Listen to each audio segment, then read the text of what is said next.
ఆత్మలను రక్షించండి. అనాథులను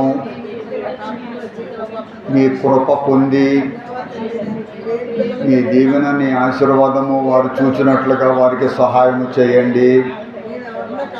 ఆహారము లేని వారిని ఆదరించండి, హక్కును చేర్చుకోండి.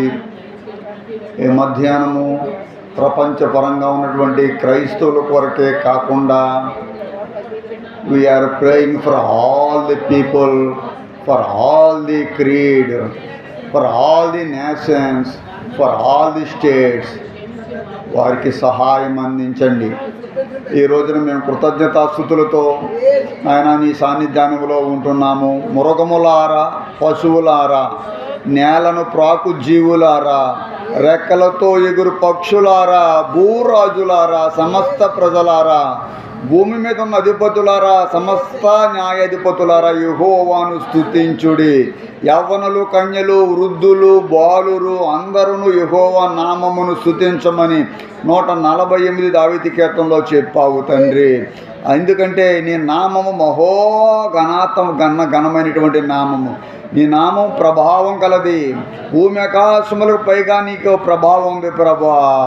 దేవా, నీ ప్రజలకు నువ్వు ఒక శృంగమును హెచ్చించే దేవుడవు ప్రభువా. నీ భక్తులందరినీ కూడా నువ్వు చెంత చేర్చుకునే దేవుడవు.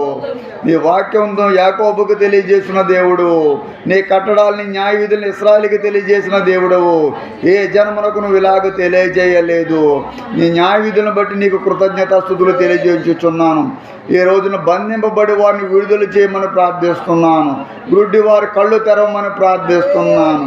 కృంగిన వారిని లేవనెత్తమని ప్రార్థిస్తున్నాను. నీతిమంతులు నీ ప్రేమను పొందేట్లుగా సహాయం చేయమని ప్రార్థిస్తున్నాను.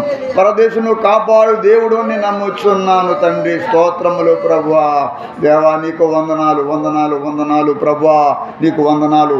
ఈ మధ్యాహ్నము ప్రభువా, మేము కేవలము మా ముందున్నటువంటి ఆత్మల కొరకే కాకుండా నాయన ఎవరైతే హాస్పిటల్లో ఉండి బాధపడుతున్నారో, ఎవరైతే తండ్రి ప్రభువా లేవలేని స్థితిలో ఇళ్లల్లో ప్రభువా ఇక మరణానికి దగ్గరగా అయిపోయి ఉంటున్నారో, అటు వారి మీద నీ హస్తం ఉంచి వారిని బాగు చేసి లేవదీయండి. ఏ రోజు ప్రార్థన పరిచయం ద్వారా ఓ తండ్రి యొక్క అద్భుతం ప్రతి ఒక్కరు చూడాలి ప్రభువా. ఎందుకంటే నువ్వు లేవదీసే దేవుడే కానీ పడదూసే దేవుడు కాదు. నాయన కృతజ్ఞతతో నిన్ను స్తుతించుచున్నాము. కృప చూపించండి, ఆశీర్వదించండి. యేసు నామములో అడిగి ప్రార్థిస్తున్నాను తండ్రి.